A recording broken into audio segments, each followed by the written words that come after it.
also just help mitigate stress and some of that day-to-day stuff. So I'm really excited to talk to you all today about just ways that we can practically try to bounce back from 2020 and, most importantly, taking care of you.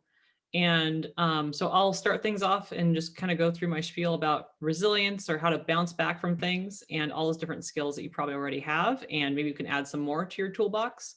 And then I'll turn things over to Nicole, Rahel, and Leslie, who are going to be our wonderful parent panel who can help provide some insight and some tricks of the trade in terms of like what they've found helpful versus not. And so we can definitely learn from their experiences as well.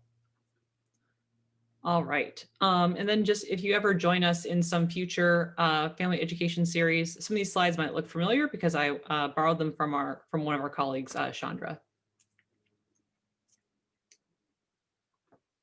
All right. So grit. You probably have heard the term grit. I think we all have a lot of grit in us. I think that's what helps get us to where we are today.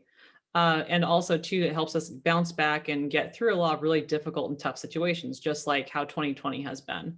And so if you're familiar with Angela Lee Duckworth's work at all, she has really kind of moved the needle on defining what is grit and how grit can be used in classrooms and with kiddos and stuff like that. And I think a lot of us have grit or that ability to live life that it's a marathon, right? If we try to take life like a sprint, we'd be out of breath all the time. So we definitely want to kind of move into this uncertain time that all that is happening right now with this kind of grit or marathon mindset. Additionally, something to think about too, right, is that I feel like a lot of times, I know I'm guilty of this too, but I will run my battery down, my own personal battery, so to say. And so I know for me, anytime I see my phone has 20%, right? You get that warning message and you might start thinking like, oh my goodness, I need to plug this thing in. And so your priority becomes your phone, right? Because you don't want your phone, bad things to happen to your phone. It's your source of communication. And if you think about it too, right, that we all have like our own internal batteries and different things are going to deplete it faster than others. So just being mindful of like how much we will prioritize our own phone, right? And making sure that our phone has a charge. But a lot of times that self-care, right? That it falls to the wayside. So definitely with all these tools that I'm going to present over the next hour, hopefully a little bit less because I hate talking for long times, but with all these different tools, hopefully there'll be some tools that you can help add to your tool set, which can help either replenish your own battery or just be mindful of, just kind of where your battery's at and maybe, just things that might help in that moment. So definitely, I really like this phone metaphor because it's like we always prioritize our phone. I mean, you might be watching from Facebook Live or joining from Zoom via your phone, right? Our phone is this main connection source. And I think one of my colleagues said it best one time that you can't pour from an empty cup. So if you are empty, if you don't have enough battery power, right, to get through your day, it's going to be even more difficult to face challenges and help others. So I know it's a big wheel, lots of colors, but so there's this idea of resilience. Resilience means it's our ability to bounce back from adversity, right? That when the going gets tough, we can still somehow persist and get through it. And I think just all of us here today that we've all, been in situations where we've had to, kind of face all those speed bumps, get through those hurdles. Maybe we're still going through those hurdles right now. And it's your ability to bounce back in the face of adversity that really can help you reduce perceived stress and improve overall well-being. And so this is a model that Moira Mulhern actually developed over at the University of Kansas Turning Point. And there's this thing called the resilience model. So the 10 facets of resilience, even though they're on a wheel and they all have their own little kind of pie sections cut out, like little puzzle pieces, they all definitely overlap. So just maybe, for example, if a facet is social support, this little blue one in the corner here, that doesn't mean it's within a silo of itself and it will never bleed into ability to self-calm. In fact, for a lot of people, that social support helps us with self-calming. And so these are all, I'm definitely going to go through all 10. And some of them might seem kind of repeating in a sense or have a lot in common with another facet. And that's okay, because the cool thing about picking up any one of these tools to practice and kind of see, hey, does this fit? Try it out. Does this work for me? That a lot of them will overlap. So if you're working on things to help build social support, You're also building on things that help tap into this thing that we call sense of coherence or ability to self-calm. So the cool thing is that whenever you're working on any one of these tools or practicing it, that you're actually practicing kind of all of them in a sense. Excuse me. So if you have access to the chat box, we all practice self-care in different ways. There's physical, emotional, spiritual, personal, social, household, and pampering. I'm sure there's a lot more different kind of combinations out there too than what's listed. But think about which heart best represents how you practice self-care. And it might be a combination of some of these, but just kind of want to get a sense of what you all have found helpful. So to those of you monitoring the chats might blow up, and I apologize for that.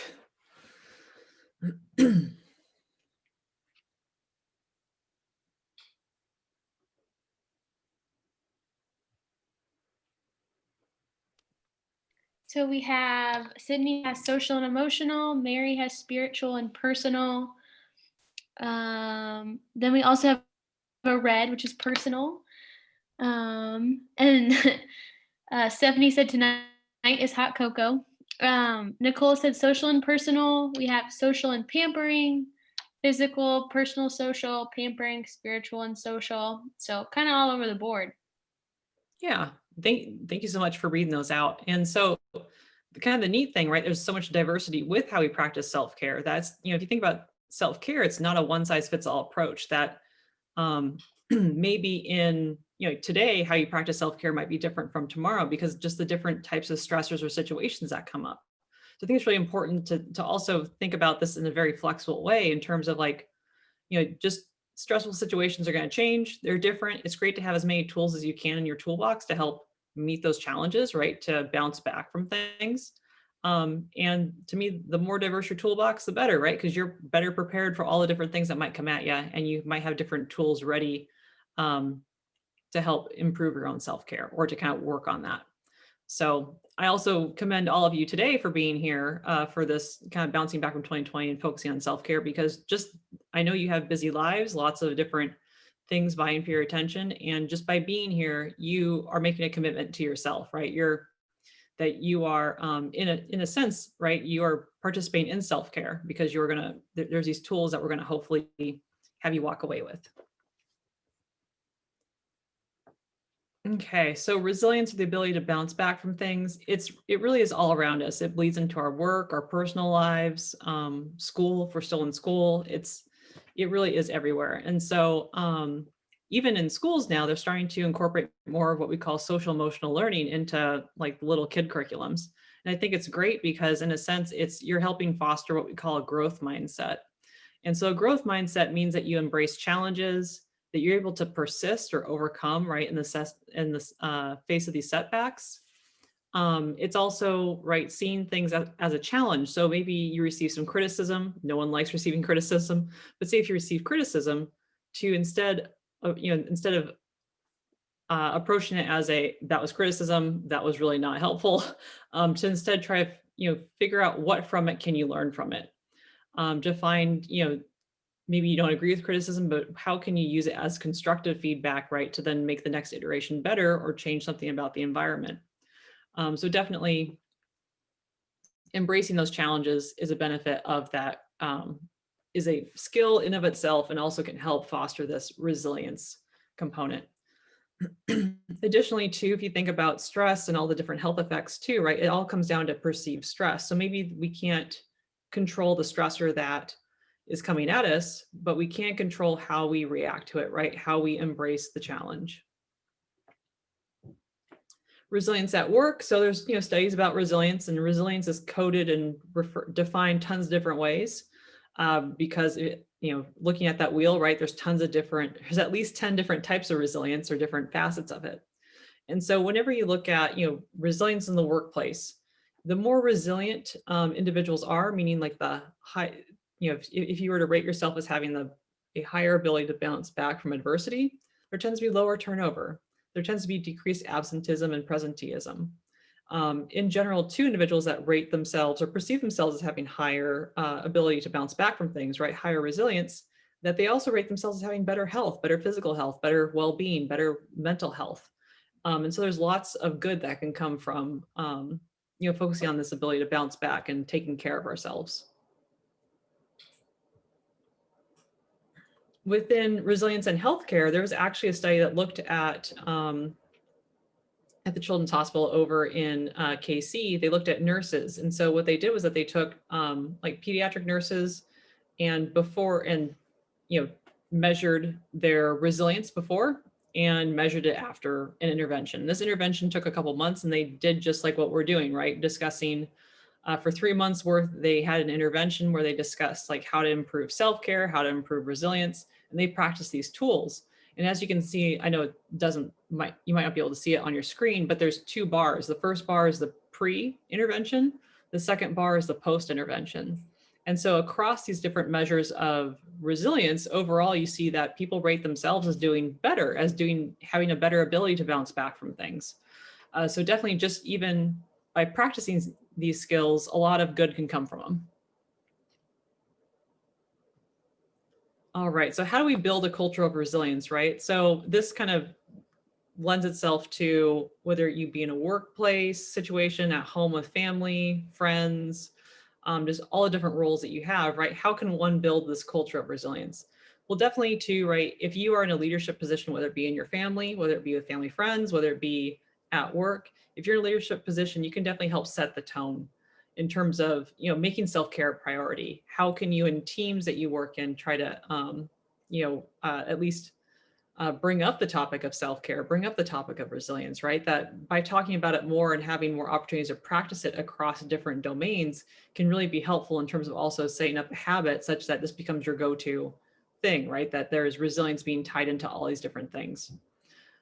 So some of the tools that we talk about too, there's, like I can definitely share experiences in terms of like how we use it within medical teams too, and within daycare situations. And so that can definitely be something that can be another way to kind of sneak in that self-care component.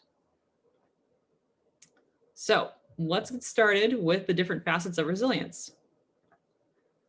So the ability to self-calm, just like anxiety can run through the herd. I don't know if you've ever been in that situation, but like you walk into a room, there's one person who's very worried or anxious about something, and it's like this wall hits you of anxiety, right? You can palpate the anxiety in the room. So just like anxiety can run through a herd, so can calmness.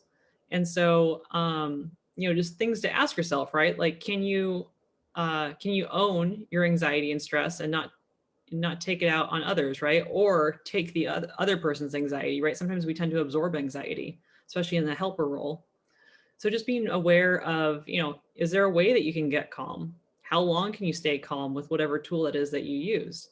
For some people, we might need to remove ourselves from a situation in order to feel more calm. If there's some stressor in front of us, right? Like it's okay to walk away from it. It's still going to be there. But again, right, we can't control the different stressors that come our way or all the weird permutations of stress, but we can control how we react to it. And having that sense of control, which taps into other resilience factors too, but that perception of control, of just being able to change one small thing within your reality, can actually help lower your perceived stress across just different domains, and you can still get the like all its health benefits too of that lower perceived stress. You might say that you're someone who you need others to be calm in order for you to be calm, right? Maybe it's that social connectedness is really important. And just something to keep in mind about whether it be this facet or other facets or just self-care in general, that this is hard. This is hard daily work. If this was easy, everyone would be doing it. It'd be part of our routine, no big deal, right? This would not be a thing. But it's hard, especially when you have COVID, going on in the background. You have the elections going on in the background, right? There's just tons of really high stress situations going on. And so then trying to carve out a little piece of time to try to recharge your battery, right, might seem impossible, or it's going to just fall to the wayside because there's more pressing things that you have to do. And so with all these tools too, that are in handouts that we'll present, is that, this takes practice, and the goal should never be to perfect, right? Because you can't predict every single stressful situation that's going to come up. There is no gold standard for what these things should look like, right? As long as it provides you with relief and it's something that's useful to you, that's kind of all that matters. And so a lot of these things, right, that we have instructions for, like, how to self-calm or how to do these certain things, how to emotional expressiveness, the 1, 2, 3s of how to do it. And I think it's a great starting point, but definitely just have some grace toward yourself in terms of um, you don't have to perfect it overnight. These things take lifelong, these are lifelong skills to practice too. So just to keep that in mind. Physical self-care, I could go on for forever. We all know it's important, right? We're all told like to eat nutritious, right? Eat those 5 servings of fruits and vegetables a day. Like CDC guidelines, they're out there for how much, walking you should do a week. They're there, but yet we never, right? It's really hard to implement it. And so it's definitely not a way of willpower. I think willpower gets kind of jumbled up in there a lot. It's more what I call skill power in terms of like you have lots of different stressors kind of vying for your attention at once. And of course, right, it's just like your own time is going to be taken up with other things that are more pressing. And it makes sense. I get that. But so with whether it be with physical self-care, whether it be with any of these other tools that we're talking about too, right? It's all about trying to make small measurable goals or smart goals that we can actually then try to maybe incorporate a little bit more. So maybe with physical self-care, I know that because of my schedule, because of maybe my kid at home too, that I only have time for 5 minutes outside for like a quick walk to get the garbage can and back. That's okay, right? But just making sure that you actually go out to the driveway and do like that's your outside time, that's your quick physical exercise, or even walking up and down the stairs in the house. That can also be someone's physical self-care. So just I feel like being ready for the challenge to try new things, see what works in your situation. And definitely we'll hear from the parent panel too, in terms of like maybe they've found specific self-care strategies that have been helpful. Just definitely things to keep in mind.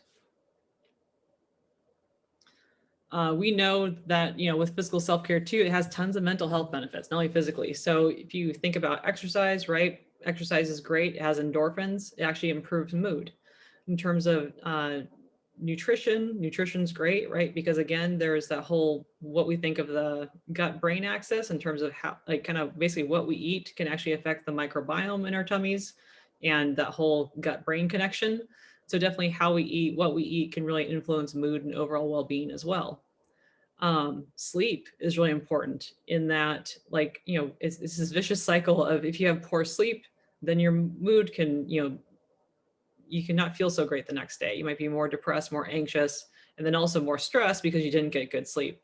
So definitely, if you're someone who is up at night worrying, there's different sleep hygiene techniques to help, kind of ward off if it's more the worrying that's interfering with sleep. Or if you're someone who wakes up in the middle of the night and snacks, right? One of those things are just, trying to figure out like, work backwards and figure out like what else is going on that might be contributing to that too. Is it a potentially larger health issue like sleep apnea that needs to get checked out?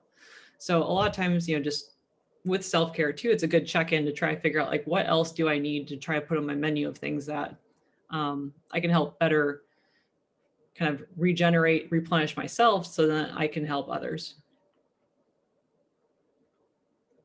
So the ability to self-replenish, right? That's how we recharge our battery.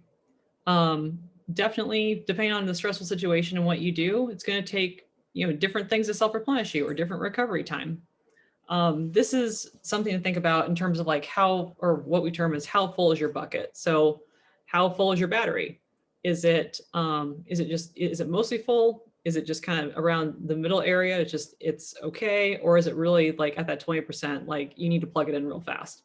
So it's important just to think about like what different things you might already have things that are really helpful for you. Maybe it's reading a book, maybe it's taking a walk outside, maybe it's watching TV, maybe it's spending time with a friend, calling family, spending time with your kiddo, right? There's lots of things that can be self-replenishing, and some might be more self-replenishing than others depending on the stressful situation. So definitely keep in mind that it's good to have like a list, or at least like your kind of your go-to mental Rolodex of ways that you can self-replenish. So a few things that we definitely highlight in terms of like what can help self-replenish, no matter what the situation, is practicing gratitude and naming 3 good things. There's actually a lot of psychological research out there that gratitude is a really strong intervention. that by taking time to set aside time and write down things that you're thankful for is actually really, it's a really strong intervention for improving mood, improving well-being, which is kind of cool. Because it's, it's one of those things where you think about like, how can something so simple have this really cool, like just positive effect across the board? And so one of the things too that we share with like medical teams who've been working with patients with COVID is that with this practicing gratitude component, like, you have this high stress situation, you're on medical teams out in rural Kansas, there's a lot going on. And then so within teams, when they do like the handoff, right, say the next shift's going to come on, something that they've been able to do is to write down those 3 to 5 things and share it with the next shift, such that, just like, anxiety can run through a herd, so can pessimism. And we'll talk a little bit about that too. But having this, like this, it could get better mindset, right? Or, just trying to focus on some of those, like the silver lining of some of the situations can be really helpful in terms of, replenishing yourself and also kind of being able to kind of move on to the next thing too. With name 3 good things, it's kind of the same mechanism behind it, right? It's still kind of that gratitude component. But so the goal is that you'd want to write down 3 good things that happened today. They don't have to be like big things, right? It could be like, I texted so-and-so, so-and-so texted back. Maybe I got an email I was looking forward to, right? And because a lot of times there's just points where we tend to, we're human, we tend to maximize the negatives. And so by trying to focus on more of the positives, right, we can, which end up at the wayside, that we can try to build more of that positive culture and, positive mindset moving forward. Scheduling activities. So schedules are great. Scheduling is something that I actually work with a lot of individuals on because so there's lots of evidence, lots of research to support that the more you can schedule, the more it helps improve mood. And especially if you think about back in March when everyone had to kind of stay at home with the shelter in place kind of orders due to COVID, that scheduling activity component is really or your entire schedule got messed up, right? Because of all the COVID and sheltering in place. And so the more that you could still maintain some type of activity, maybe, or scheduling, maybe it's like, I eat breakfast at this time, or I'm planning to go for a walk at this time, right? It doesn't have to be like every single hour or minute scheduled out, but trying to schedule some of those things that you really do look forward to can be really helpful. A lot of times we fall into the kind of the trap of trying to schedule all our work stuff, but then again, we forget about, the things that replenish us, right? So we want to always try to find a balance in a perfect world. Of course, I know this is easier said than done, but to try to find a balance between, scheduling your work things and also making sure you schedule in just like you would an appointment, to make sure you actually do some of these self-replenishing things, whether it be name 3 good things, maybe, or go walk outside or walk up and down the stairs, have a cup of tea, hot chocolate, right? Like whatever you find self-replenishing. And with all these different things too, whether it be physical self-care, even like eating, remembering to eat. I know sometimes when we get stressed, we don't eat or we just don't have time. And so just trying to think about things that'll help benefit you and try to think about ways to try to schedule them can be helpful. All right, emotional expressiveness is another facet. And I feel like everyone's kind of experience with emotions is different depending on kind of the culture you grew up in, your household that you grew up in. For some people, talking about emotions is not a comfortable thing. For some people, it really is. So definitely, again, all these facets, you don't have to do all 10 at once, but for some people, this might really speak to you, and for some, it might not, and that's okay. So just thinking about, right, what are emotions? Our emotions are our alarm system telling our body that, something's happening basically. And if we're distressed, if we're angry, right, just our alarm system's telling us that something's not quite right. Emotions are linked to our thoughts and behaviors, and that's okay. And vice versa. It's like this little triangle of thoughts, feelings, behaviors.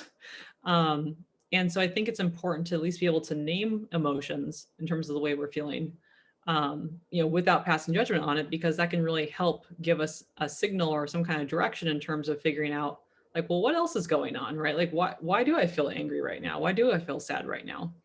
Like, what's contributing to this? Is it, X stressor? Is it like maybe a more global stressor? And so that's just important to know. Additionally, too, it can really help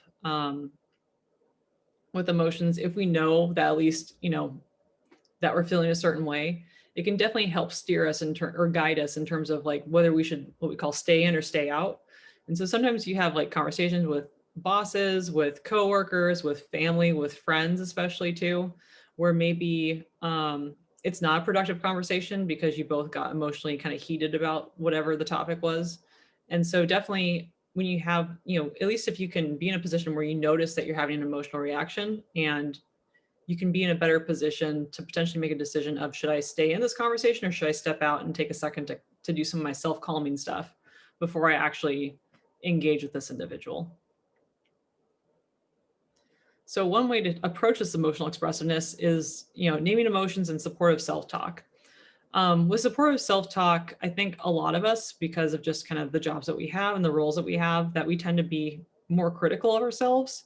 And I think it's probably for the average individual, just because we're human again, we tend to minimize the positives, just the way our brain works, that we our self-talk more often than not starts to sound like our worst critic, rather than being supportive. And it's like, you should be your own best friend. So we want to definitely work on that supportive self-talk. So definitely, so this exercise combines naming emotions and adding in that supportive self-talk. So first, maybe you want to think about a situation that's overwhelming. Maybe being at home right now is really, really overwhelming. So then the next step is then to just try to give yourself permission to feel that emotion without judgment. Because we're human, we love to associate, we like to categorize things. We want to have judgment on different things. And so this is the hardest part, I feel like, for a lot of people, because it's, maybe you feel sad, maybe you feel really angry or frustrated about something. But instead of thinking, oh, I feel angry and that's bad, or I can't feel that way, just thinking more of like, okay, I feel angry. And stopping there with the judgment, right? Not continuing to judge. And then just acknowledging that it's, this is really hard for me and it's okay that I feel this way, right? That's more supportive self-talk. It's okay to feel this way, rather than the more negative self-talk going into like, I shouldn't think this way. I can't, I couldn't, I wouldn't, all of the coulds, shoulds, and woulds. So definitely just having, I know it seems super simplistic with our little gingerbread man here, but just having the idea of like, wow, I feel really sad about this situation, like, or shocked or fearful about this. And it's really hard for me, but it's okay. I feel this way.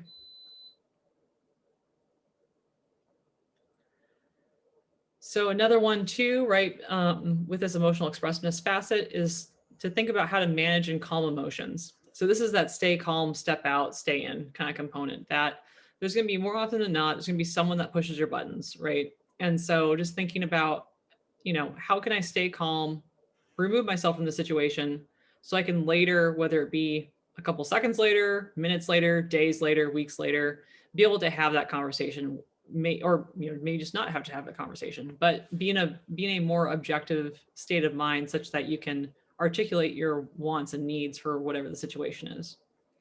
So definitely something, this also taps into this self-calming ability, right? So what we call a quick coherence technique, which basically just means breathing. So the cool thing with anytime you slow down breathing, you actually, how there's like the flight or fight response, like you see a bear in the woods, you're going to run away. So there's the flight or fight response, or there's the rest and digest. So anytime you start slowing your breath rate down and taking like slow diaphragmatic, so from your tummy, belly breaths, that you're actually slowing everything down and you're actually flipping your body more into that rest and digest process, right? Or that parasympathetic response. So with this component, more like to self-calm or kind of disengage from this emotion that you might be experiencing, to really try to breathe slowly, like about 5 to 7 breaths a minute. Some people use what we call box breathing. So imagining the corners of a box, taking one breath. So in, one breath out, one breath in, one breath out, right? And as you do it, you visualize the sides of a box. So some people like that visual component with it too. But so the main thing, right, is that you can take slow breaths. You're going to flip your body into more of the parasympathetic mode, right? The rest and digest, which is what we want to get relaxed. You can daydream about people, places, activities. Some people like to visualize like their favorite place. Think about like, what does it look like? What does it sound like? If you're eating food there, right, what does it taste like? So you can really get into like this visual imagery component too. And then just trying to do it for 3 to 5 minutes, and if you can, several times a day. So some people like to use this as like a stopping cue. So say if, like with their, or when I work with kiddos, like around breakfast time, it's like, okay, we're going to do our slow breaths or like our box breathing a couple times, and then you can eat breakfast. Or maybe it's going to be after breakfast, or maybe it's going to be around lunchtime.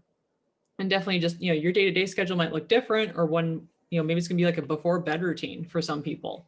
But just, having that scheduled time, right? Again, that scheduled time where you can do something to help kind of bring your body into more of that relaxed state. It can definitely, across the board, doing that over and over again can actually decrease your perceived stress, and overall improve well-being, which is kind of cool. So it just brings your stress threshold higher, so you can handle more stress, or because you have everything's been perceived to be at lower stress, if that's making sense. Um, so I think that's something neat to kind of think about, that overall, maybe in that moment you might not feel like you're doing a lot, but overall across the day you are kind of moving the needle. And another thing to do too is called moving emotions. So again, this is all focused on, right, something unpleasant is happening. My alarm system of emotions is going on. So again, with this slow breath rate, right, because we want to calm ourselves and flip that parasympathetic system on. So to name the emotion that you're feeling. So maybe it's sadness. And so imagine it right in front of you, right? Again, don't add the judgment talk of like, I feel sad and that's bad, or I feel sad and I shouldn't feel that way. Just name the emotion. So, okay, I feel sad. So imagine it right in front of you, and then inhale. And as you exhale, right, with that slow breath, you want to say ease, and imagine that sadness word right in front of you just melting away. So you'd breathe in, and then you just repeat ease. So that visual again of that word melting again, or melting, can be really, really helpful and powerful for people. Which brings us to our another facet of hardiness. So hardiness kind of taps into that grit component. It's giving your best effort even when it's tough. Even when the going gets tough, you still do your best. It includes focusing on what you can control about your situation and viewing other situations that are difficult as learning opportunities. So with this, it's kind of tapping into a couple facets. But again, it's that overall mantra of, right, we can't control all the craziness of the world. We can't control like different life events. Sometimes we can't control all the stressors coming at us, or life, right? Life happens, but we can control how we're going to approach it. And so, hardiness is in the center of, right, this commitment to trying to focus on what you can control, or kind of giving your best effort. There's that control section of just being able to recognize like what small thing. It could be something small, like just setting your alarm for a wake up time, right? Like what within this crazy situation can I control? And then seeing things as a challenge.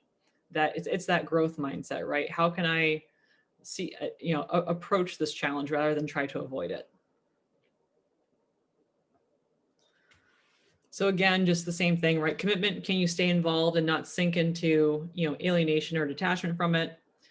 Control, how can you turn a difficult situation into something that you can, have some kind of effect on? And then challenging in the sense that you accept the challenge. You're going to approach this challenge with this growth mindset. There's actually lots of studies on hardiness and health. And so we call observational studies, in terms of like, they didn't actually add anything to the mix. They just took surveys of what was going on. And so the higher that you rated your own hardiness, it actually, you tended to have less of the bad cholesterol, and you had less body fat, so lower BMI. So overall, there's something to say physiologically that's going on with people who have higher hardiness or higher perceived hardiness. Lower perceived hardiness. So if you feel like within those three domains, right, that commitment, control, and challenge, that if you scored lower on it, that you tended to have a higher cardiovascular disease risk factors. So again, right, that lower hardiness or increased perceived stress can really have negative health effects. Um, Again, psychological hardiness and resilience can also, just influence metabolism too, and cholesterol production. And additionally, too, there's studies that show that, higher levels of hardiness can be protective against experienced stress, right? So again, the higher your hardiness, the lower your perceived stress, the less bad health effects there are. So there is something to this resilience and self-care. So a sense of coherence is another resilience facet.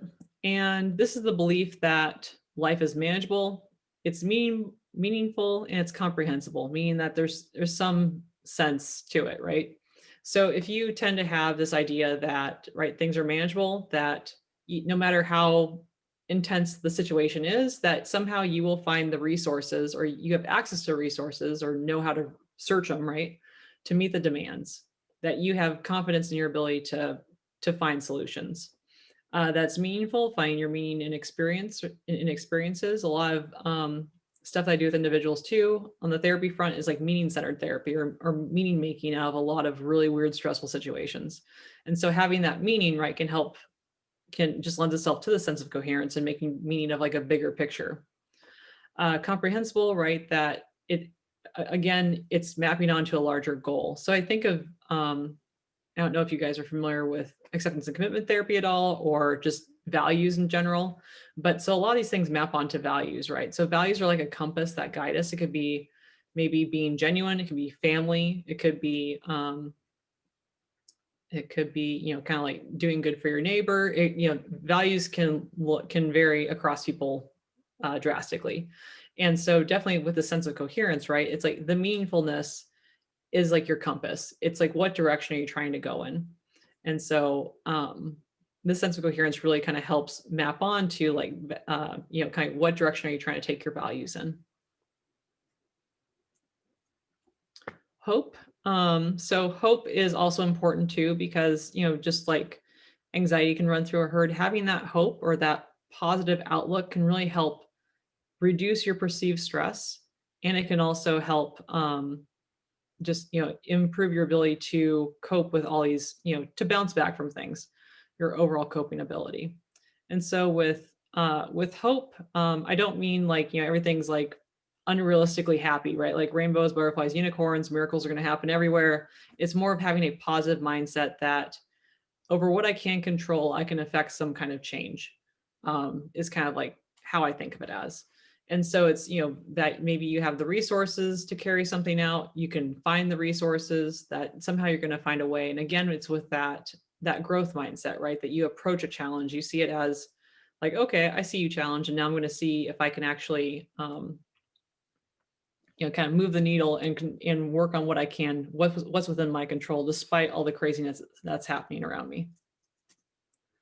Optimism, again, right? It's not about that unrealistic positive mindset. It's all about, like with these tools, the purpose is to try to promote positive self-talk, to try to promote this sense of coherence, right? That you're moving towards a goal, that trying to promote this,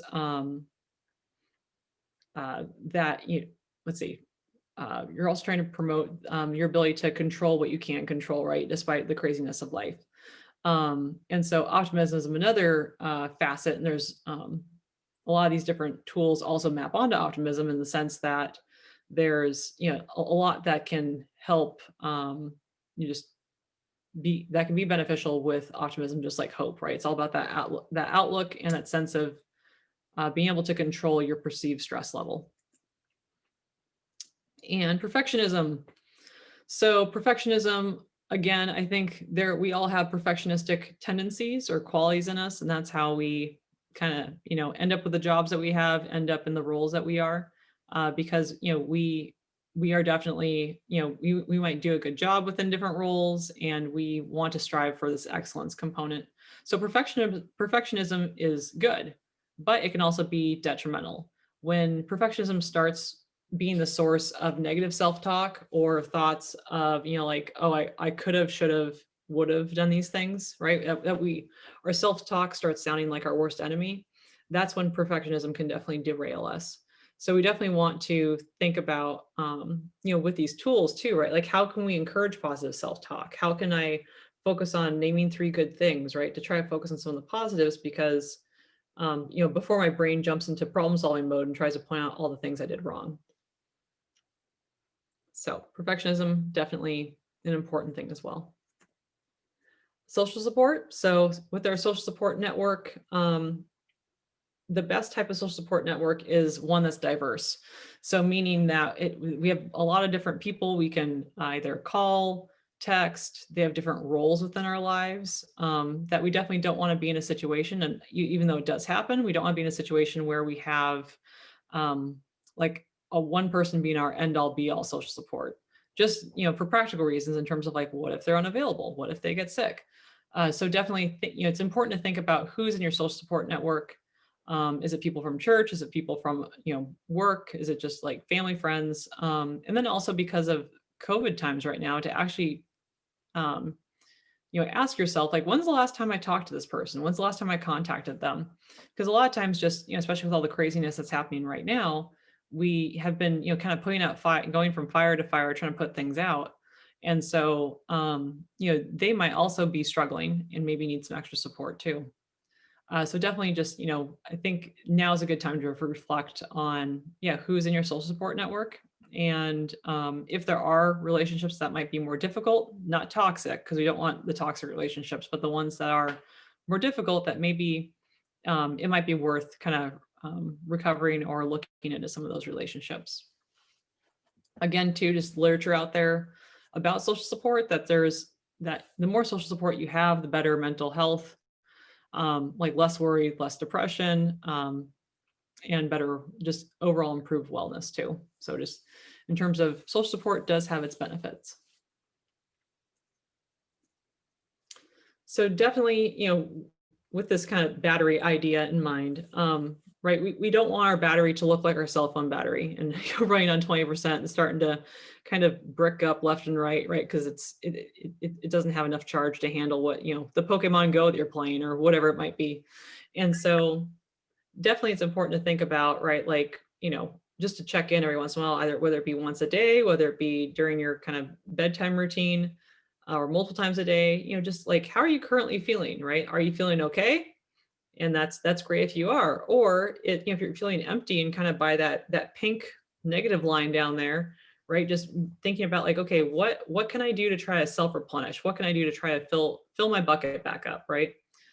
Because again, we can't help other people unless we take care of ourselves too, right? We can't run ourselves into the ground. So just, thinking about like, when could you, what's practical, right? Like when could you check in with yourself during the day in terms of making sure that you have enough things to take care of you as well. So it's important, right, to have a toolbox of things. And I think you probably all, I mean, you're all here. I think you all have great tools that are working for you, and hopefully we can add to your toolkit.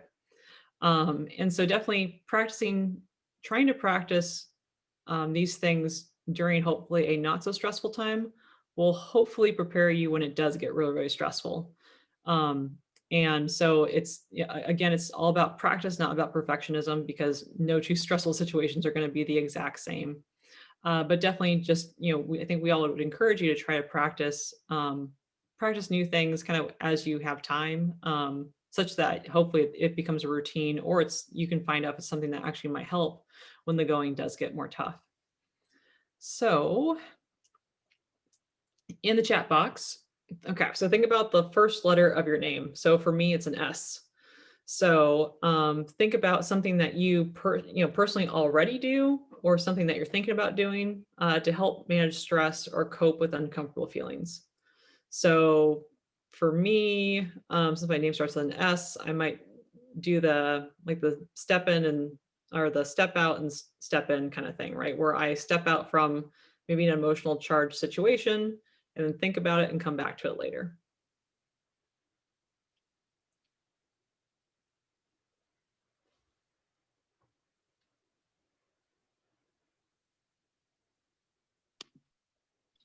So for me, I put meditate. From Leslie, we have laugh. From Mary, we have to move. Anita said A for alcohol. Just kidding. We have sing, play, or do something silly for Peyton. So lots of good ones. Refuel the soul from a hell. It's a good one. Leslie said lie down for a while. Cassandra said chocolate. Yay. All Well, good strategies. yeah, those are all really great strategies. And thank you all for sharing that too. Sip on some water. Water is very important, definitely. Yeah. And so you all have skills, right, that work. And these are tools that you've developed over your years. And I'm sure you've done your own process of things that work versus not work in different situations. And so definitely something, too, is that I believe it's in the packet. There's a self-care toolkit, just list of ideas, just like how you all wrote things down. That can be helpful, especially too, if you're trying to figure out like, well, what else can I add to my toolbox? And maybe these things aren't quite working, or you just want to add more. So definitely good things to try out. All right. So definitely just overall, just want to put the plug in that there are lots of different telehealth resources out there right now for whether it be you, your family, um, and just within our own programs too. We're definitely trying to increase our access to helping parents and children with different needs. Additionally, too, there's two apps that I wanted to point out. There's COVID Coach and there's the virtual hope box. That those two can be helpful free apps in terms of like if you want to lead yourself through whether it be like a just more of a self-calming meditation, tracking mood. They have that on there. There's also one called Nozio, Nozio, and that's a free like a white noise sound app, and you can actually mix your own sounds in there too. So that's kind of cool. But with the overall message that I want to leave you with is that, self-care is self-love. That I know it's hard to find time for yourself a lot of times, but just remember that, and the fact that you all joined here today, it really does just go to show that, you are taking care of yourselves.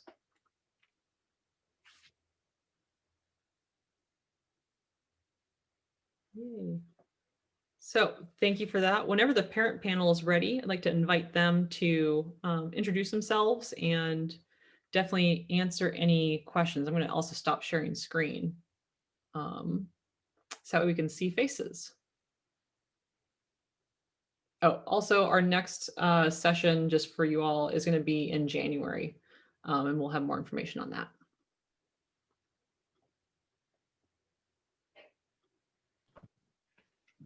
Hi, this is Nicole Crump. I also wanted to take a minute to remind everybody that if your camera is on right now, you are appearing on the Facebook Live. So if you don't want your face showing, go ahead and stop your video. Otherwise, not a problem. Rahel or Leslie, you want to get us started?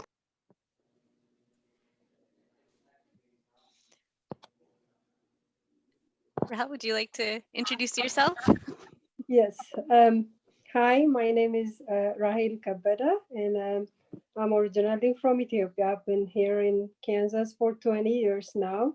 I am married with 4 kids, and my oldest son have Duchenne muscular dystrophy and autism. We live in Olathe now, and my kids are doing virtual learning, and I am a family land trainee. And I'm Leslie Dooley. I have 2 children. My son has autism, and my daughter has Ehlers-Danlos syndrome, sensory processing disorder, and a nonverbal learning disorder. I actually live in Iowa, but I am a Kansas Lend trainee because I work in Kansas. And I'm Nicole Crump. I have 2 children. My eldest is a girl, Mira. She's 5. She has a rare genetic condition that results in profound cerebral palsy. And my son, Benny, is 2 and neurotypical. We live in Overland Park, and I am also the administrative assistant for the LIND program. So I don't know if we were going to kind of share a little bit more about each of our journeys, I think, and what steps we've individually taken to promote our own self-care and how that has impacted our lives. So I can go ahead and briefly share some of my story. Told you about my children. My husband and I have both been working from home the last several months, which has been a blessing, but also a challenge, and highlighted more than ever the need to take care of ourselves. Initially, it took us about 16 months to get Mira's diagnosis. And during that time, I was not working. And that was the most challenging time of my life, I would say, in terms of my mental, emotional health and my ability to care for myself. And I've learned a lot along the way since then. I think I like to think I handled her diagnosis fairly well, given how scary and unexpected it was. But my background is in special education. And so I think I came into this world with a slightly different mindset. That being said, it was a huge shock, very scary. We still don't really know anything about the disease. And so it is hard daily work, like Steph pointed out earlier, to continually put yourself in a space where you can kind of deal with the inevitable challenges that arise. So some of my greatest barriers and challenges to practicing my own self-care over the years have been the complexities of her care and the unpredictability of what will come up in our daily life. I know that Steph talked a lot about scheduling these practices into your day, and I think that works so well for certain types of people.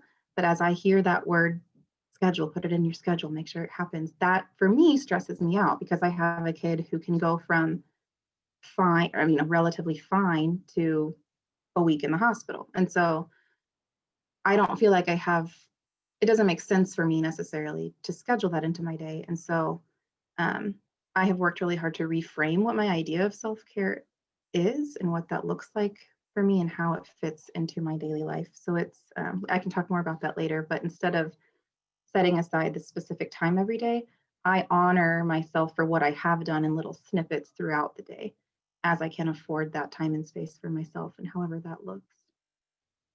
I'm also lazy, so that is a large barrier to practicing self-care. What I currently do, and I'm sorry, I'm kind of just working through some of these introduction questions that we had prepared, so if I sound a little stilted, forgive me. I'm toggling between screens and trying to address all of this. Currently, like I said, I fit in what I can where I can. And so, for example, there's lots of physical stress that accompanies having a child who is completely non-ambulatory. We do a lot of transfers and lifting, and bathing is really difficult. She has a really profound movement disorder. And so I have my own things to work on, like physical therapy and making sure I'm stretching and getting exercise and rest and all of those things. And at first I was trying, I have to set aside this time to do that. Or if I don't get that done today, then I've failed and I haven't taken care of myself, and I'm just going to feel worse tomorrow. And what I have found, especially in the last few months, is you didn't see me this whole last hour. I was doing like a couple of squats, I was stretching, I was breathing deeply. I'm taking any small opportunity I can where I know I have a few minutes to myself to just fit those things in. Or if I'm cooking dinner, I'm maybe doing some leg lifts or just any small thing. If I'm playing with my son and I know I really want to focus on him still, I'll do a plank and I'm still on his level and I'm still engaged with him, but it's a thing for me that I can do that I know I also need. And so another thing that I've been trying to get a lot better at is just really honoring the space I'm in each day, and even different parts throughout the day. I never beat myself up for a way that I feel, either physically, emotionally, mentally. I just accept that that's how I feel and I move on. I've also gotten a lot better at asking for help. I think asking for and accepting help has been my greatest act of self-care the last couple of years. And I have removed all sense of guilt and self-judgment from that process. Let's see. Oh, do I see self-care as a benefit to my entire family? Absolutely. I am so unpleasant when I am not taking care of myself, and I am not a good mom. I snap and I am unfair. And if I don't do the things that I know will protect me, I can't protect them, and I can't protect the well-being of my entire family unit. And just to be completely transparent, medication has been a huge part of that for my personal journey. I found that I needed an antidepressant and an anti-anxiety medication as we were sort of initially going through that diagnostic odyssey. And I've tried a few times to remove that from my regimen with no success. And I've learned over the years like where I am and honored that and said, it's okay. Again, remove all judgment. It's okay. I'm going to get back on this medicine because when I'm on it, I can be so present for my family. And when I'm not, I'm not. So that's been really huge for me. And yeah, has practicing self-care improved your mental health? Absolutely. But it's been a journey, and it's definitely been part of this process of like accepting that it looks different than what I always thought it was. I thought it was going to get a massage or making sure you can go on a walk with a friend or joining a book club. And I've tried all of those things and they stress me out more than help me because it always just feels like one extra thing on my to-do list. And the biggest thing that I've changed that has improved my self-care is like not, so I'm totally being counter to what Steph suggested. But for me personally, I'm just sharing like scheduling to me is stressful. Honoring what I can do in a given time and space has been helpful. So that's my piece for now.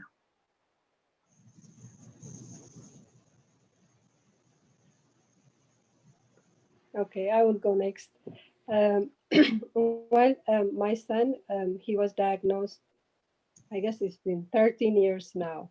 And we received the Duchenne muscular dystrophy diagnosis first. And we were not even ready to face it when we got the autism diagnosis. It was just maybe a couple of months in between.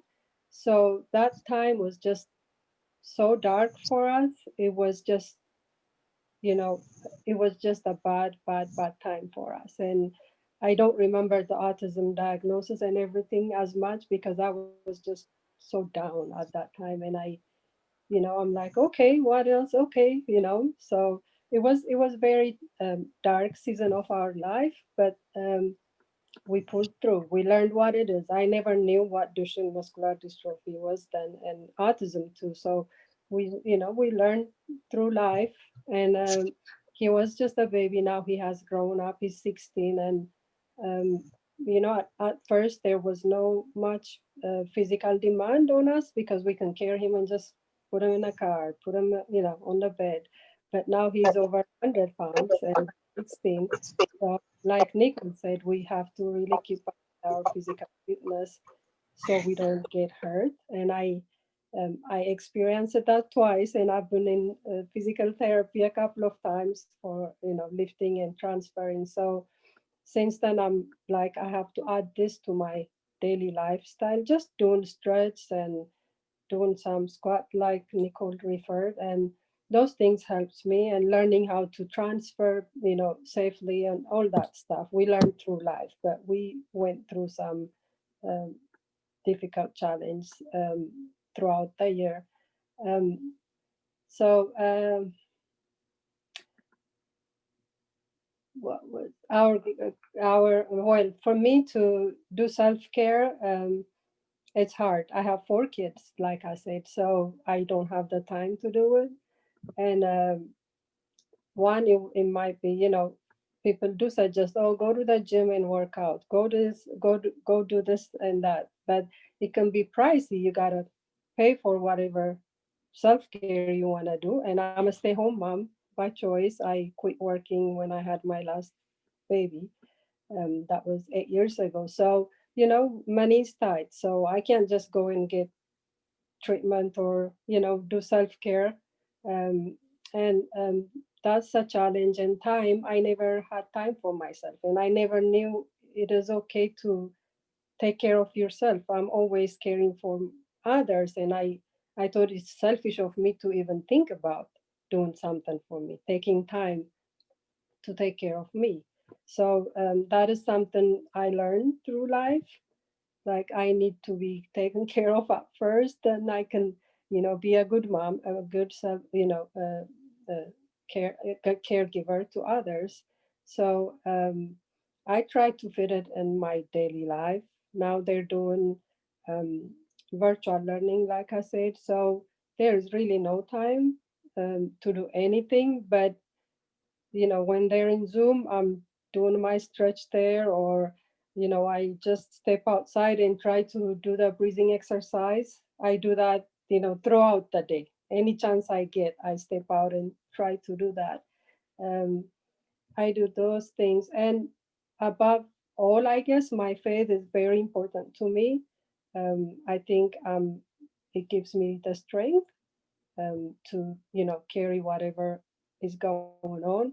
And I guess praying and giving it to God is what I do. And then I don't worry as much. I'm taking it one day at a time, and this day I'm gonna enjoy it to the best I can, and just that's all I can do. So that is what I do.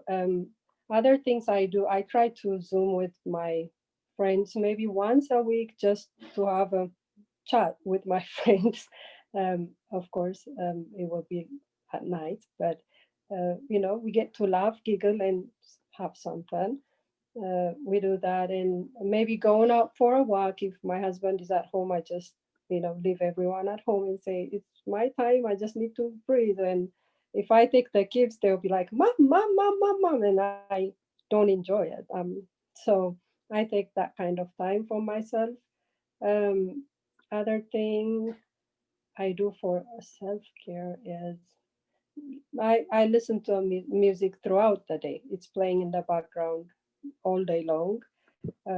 Try to read whenever I get a chance, and having a cup of tea or coffee when they're in class, or it can be 10-15 minutes, but I try to sit and just enjoy my coffee. Normally it's just that I just put it in, and even if I'm eating my lunch, it's like I just stuff it in just to get done, and I don't even know what it tastes like or what I was eating at that time. So I try to do those things little by little, every chance I get, and I don't like to overbook myself. I just go with what is in front of me, and if I can add more, that's yeah. If I don't, then it's okay. So that's how I see it, and that's how I've been dealing with. What else? I think that's all I do, and I give permission to myself to rest, which is very hard.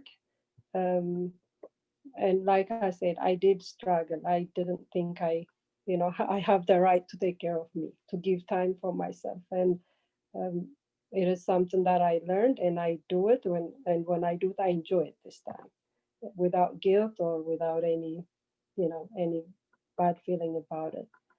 Um, so self-care does help me and my family. If I'm not if I'm not taking care of me, then nobody's gonna be taken care of, right? So you can be overly stressed, and you run out of patience, and you're grumpy and cranky, and nothing gets done right, and the kids get, I guess they feel it, so it gets even worse every time you're stressed. So I try to get myself ready before, and calm myself down and do the breathing and everything, and then I'm like, I'm ready now, and I go in with a positive um, attitude and feeling, and it does help quite a bit. So I make sure I take care of myself with those small things. Now we're stuck at home mostly, we don't go anywhere, so you just use what you have at home, and you just keep taking it one day at a time, and that's what I do.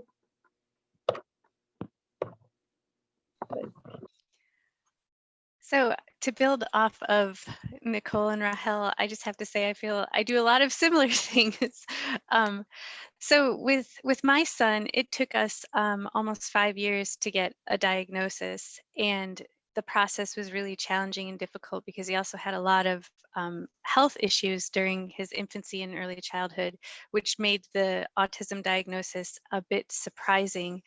But I think once he was diagnosed, if it's possible to say, I felt a sadness, but also a relief, because once we knew what was going on, we were able to work to help him.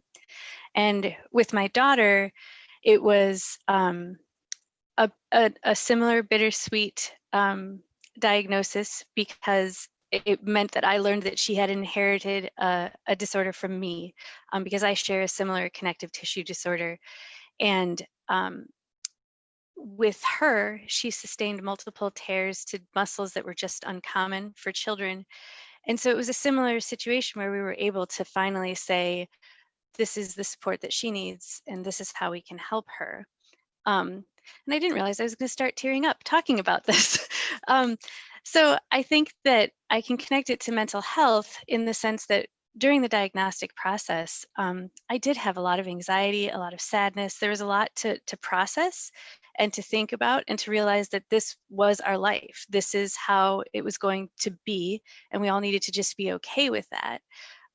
That being said, that helped me to embrace the uniqueness of my family, and thrive in some of those things that maybe aren't the same as other people's families, but we try to find ways to enjoy it when we can. My greatest barriers to practicing self-care are just remembering that I need to do it. And so finding that time within the day is really challenging.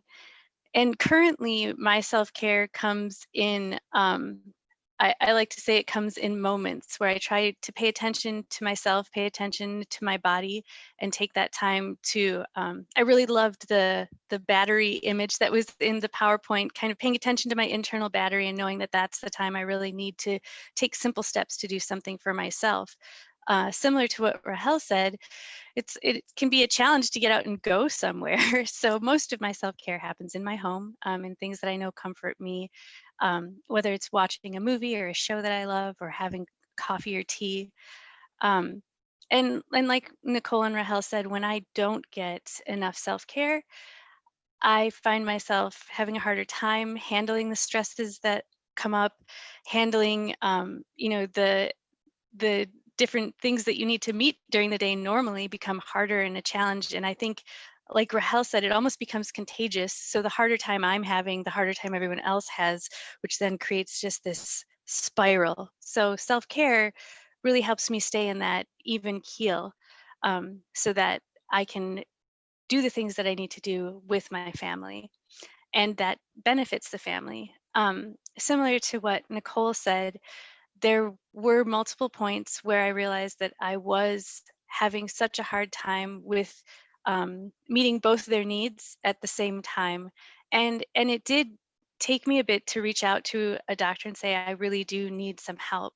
But that first step opened up the doors for me to get a medication that helped me. It didn't make anything go away or stop. It just made it so that I could handle those situations when they were happening. And I also am a huge proponent of therapy. I see a therapist. I think my therapist is great. And my therapist is probably my biggest self-care time because it's on my calendar. um, but it helps me process. And it's something that, letting go of that judgment, like Nicole said, and realizing that these are things I need to do to take care of myself. So I think the next thing that we were going to share, if Rahel, are you okay if we skip forward? Okay, is actually building off of what I was Leslie? discussing. Yeah. Leslie, sorry, I don't mean to cut in, but we did have a question, and some okay. people have answered it in there, but I wanted to see if anybody else had any comments. But do your kids have predictable sleep schedules? And if not, how do you get enough rest/sleep? And I know Nicole answered that in the chat. And I'm just going to read what Nicole said for those of you on Facebook. But Mira does now for the most part, but she is heavily sedated to sleep. There are certainly times when her sleep is less predictable. My husband and I take shifts and are very open about our need to help one another. I know many families who have night nurses too. And then Anita also shared when her son was younger, there was a respite program run by a nonprofit that she had to pay for, but she did use it sometimes to get some rest. I guess I can add to that. For me, my oldest son, he does not sleep through the night. So he wakes up 3 to 5 times a night. So it's been, oh my goodness, it's been so long. So I don't even remember the day I slept, the night I slept all the way through, or even getting a 4 or 5 hours sleep straight is not possible in this house. So I think we're used to it. My other kids, they're 8, 10, and 14, so they sleep fine through the night. But with Caleb, I have a baby monitor right next to me, so I hear him when he calls me. I come in, I had to turn him and get him comfortable with pillows, and then I had to go. And sometimes he doesn't even call me, but I feel like he did. So I come and say, "Yes, what do you know?" And he's like snoring. So I don't think I sleep fully and completely. I have one ear open just to hear if he, just in case if he calls me, and I don't want to miss that. So sleep is very, it's not something that I get. And during the day, I cannot nap because I feel like I'm stealing time from them. I'm still struggling. So I feel like I got a lot to do and I got so many things and my mind wouldn't rest. So I don't even try to sleep during the day. Um, like I said, on days that my husband works, I'm getting up 3, 4 times a night to do that. But if I know my husband is not working the next day, then I'll hear him calling, and then I'll kick my husband and say, "Go, he's calling." So he would get up and do it. So that's the only time I get to not get out of the bed on days that, my husband is home. So I don't really. I wish I can sleep longer, but I don't get it. But I think I'm used to it, and I think I'm doing okay. This isn't a direct answer to the question, but kind of, I don't know. And I'm not awesome at doing this, so take this with a grain of salt. But I think knowing maybe that you aren't going to get super quality sleep, you just find other protective measures, sort of. And so making sure that during the day you're drinking a ton of water, that you're moving your body to feel good, that you're eating well. Something that I failed to mention that I have found helpful is nutrition and finding a way of eating that works really well for me, that fuels me in a way that I feel like I have better energy, that I don't know. So that's been important for me. And then a couple people mentioned respite, and I know it's a hard idea to wrap your head around, I think. And the first time is certainly the hardest when you're leaving your complex child with somebody else. But I think if you can find the money to do that, or you can find a waiver programming that allows for night nursing or anything, even if it's just here and there, just to have that occasional reset button hit, even if it's not the entire night. I mean, one thing that we do, and we are lucky that she's on a waiver. Lucky, it's a relative term, I guess. But I hear so many couples say that, "Oh, well, we haven't gone on a date in 10 years, or we could never go out and just have time together."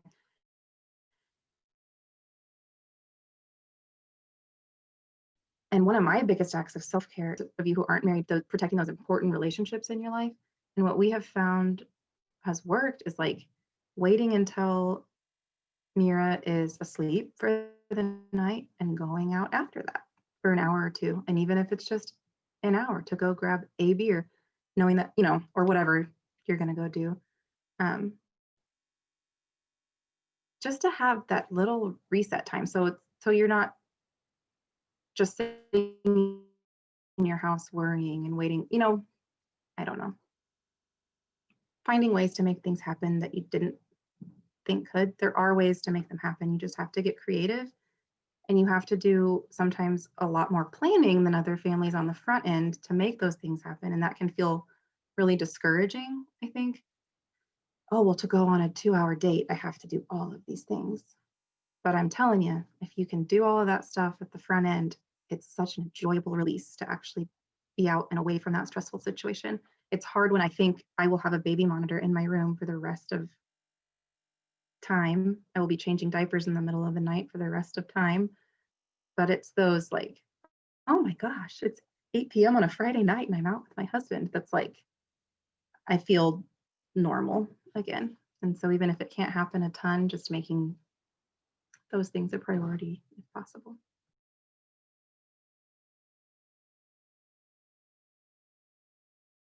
Leslie, if you want to add.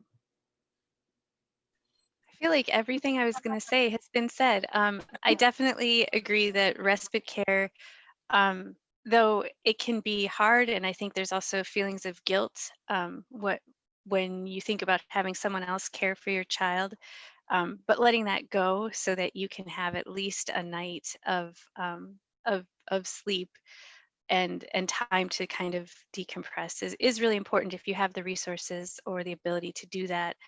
Um, and I think, like Rahel said, I think I got used to it and just kind of sleep when I can, and my body learned to live off of that.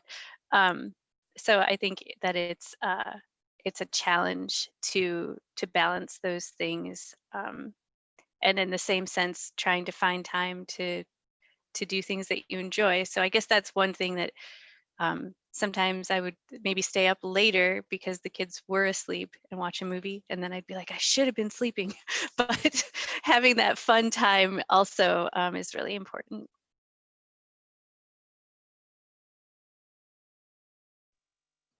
Does anybody else have any questions?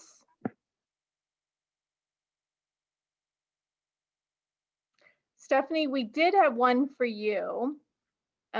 Robin wants to know how to calm down in a crowd. In a crowd? That's a good question. I guess my follow-up question would be, is this something that is predictable? Like, is it always going to be in a crowd? And I, of course, don't want to start asking more super duper personal stuff, but so I guess general information, right, in terms of like a crowd. Say if it's something that every time you go into a crowd, you might feel more worried, or it's just more anxiety provoking. So definitely practicing that breathing. So focusing on whether it be box breathing, focusing on just any kind of like calm breathing or mantra or meditation can be helpful in terms of knowing that you have to go into the stressful situation. Sorry, I got distracted by the chat. So that can be helpful. If it's something like where you're in the moment and you start panicking or you start getting overwhelmed by being in the crowd, playing almost like I Spy. If you've ever done that with your kids or growing up, the whole thing of like just trying, instead of instead of focusing on the panic feelings or the more intense, overwhelming feelings, focusing more on like, I see a shoe. The shoe is brown. I see something like I see a car, I see a balloon, right? So just focusing more on like what's around you, what the senses are telling you, can be definitely helpful with that. In terms of like a go-to technique in that moment. Mary shared, my daughter has social anxiety and 5, 4, 3, 2, 1 grounding works so well for her. Good. Yes, it's like with grounding, I don't know if it's been your experience, Mary, but kind of with that same like almost like I Spy, if that's how you guys play it. Yes, she says. All right. Yeah. Yep. Grounding does help. And it gets you to focus not on the breathing, which is helpful if you're in that situation. Does anybody else have any questions at the moment? I think Leslie and Rahel had a couple of other sort of tips they wanted to discuss briefly, if that's okay. Sure. Yes. I guess, Leslie, you can go ahead. Okay. Well, I think the first thing, we've talked a lot about different strategies and different ways to practice self-care. And one of the things that I had thought about was, how do you know when your battery is running low? What are the things that you feel? And one of the things that I've noticed is that my body is often the first way I identify that I need more self-care. I'll like either my jaw will be clenched or my muscles will all be tight. Sometimes I'm not really even breathing, where I all of a sudden find myself having to go and taking a big deep breath of air. And it's really just because I'm very, very stressed at those times. And that gives me that cue to slow down my breathing and pay attention to what's going on. So I was wondering if other people are aware of what their body signs are that they're starting to need some more self-care, that they're becoming overstressed. Does anyone else have that experience of maybe clenching their teeth or their muscles?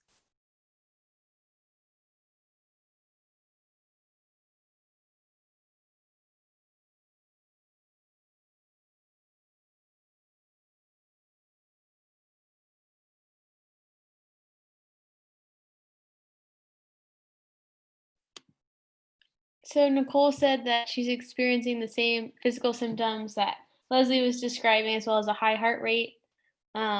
Winter said tight shoulders and neck. I'm the same way. And yes, Anita said shoulders tighten too.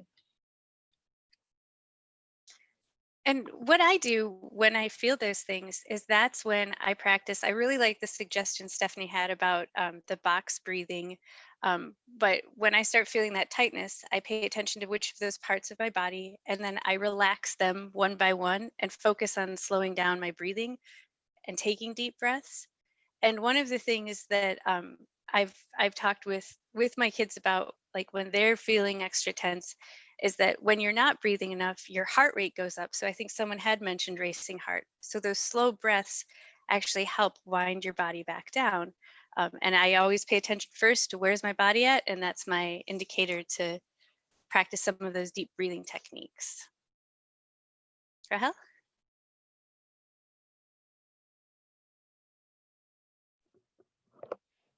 Okay. I guess the next thing is we're talking about the self-care, how it is, you know, what we get from professionals or from other people who don't have a lifestyle like us. You know, we get so many things, do this, do this, do this, and it just doesn't make sense to us because it doesn't fit in our lifestyle. Maybe it's time consuming and that's what we don't have.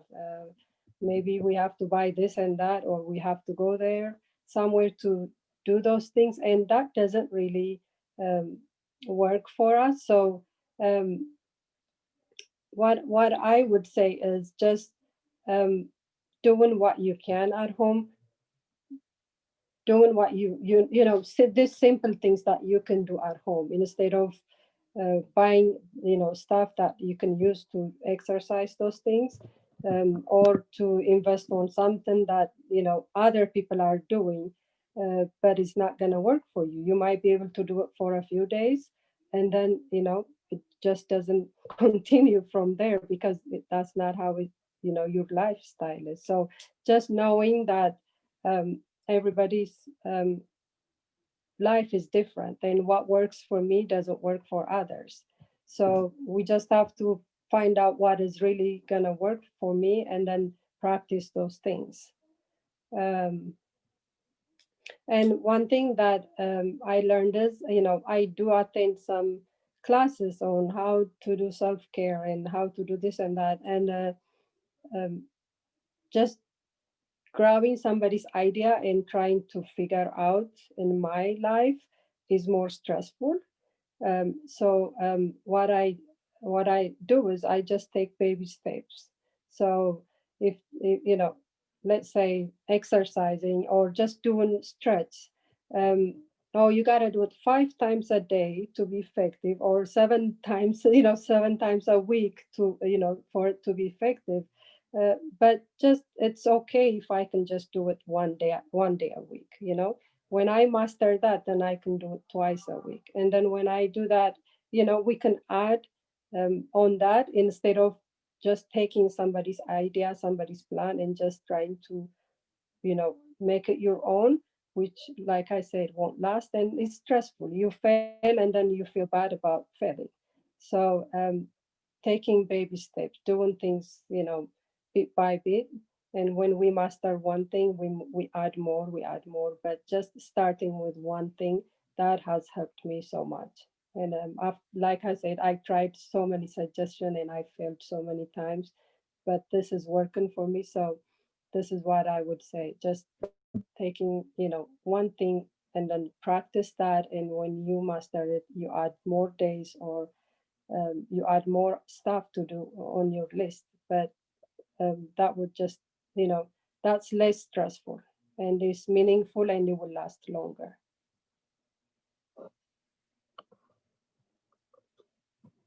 I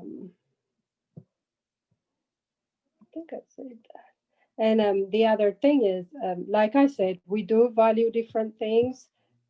So to me, it can be something really different from Leslie or Nicole. And it's just knowing what works for you. What is something that's big in your heart, and you want to work on it. Then uh, it's just doing what works for you, what you value so much, that would stick with you. I think Leslie go. Um, and I think one of the things that is helpful when thinking about self-care is sometimes you just need to reframe it. Like Rahel was saying, if someone's giving you suggestions that you have no way of fitting into your lifestyle and don't think will work and will end up making you feel bad for not doing it, then that's not going to help you in the end for self-care. Um, Especially when my kiddos were really little, I used to have this old-fashioned coffee pot percolator that you had to boil the water, and it was very complicated and long. And I was like, this is my thing. This is my self-care. I could have just, made a 5-minute cup of coffee, but no, this was what helped me. And it tasted better and I loved it. And I realized that that was the best part of getting me prepared for the day. So sometimes it's just reframing, taking what you do that gives you that sense of like, oh, this is what I needed. And it may not be on anybody else's list and it may not be in anybody else's book, but making sure you take the time to do those little things. Okay, the last thing I'm gonna add is knowing your limit. Saying no. It's very hard.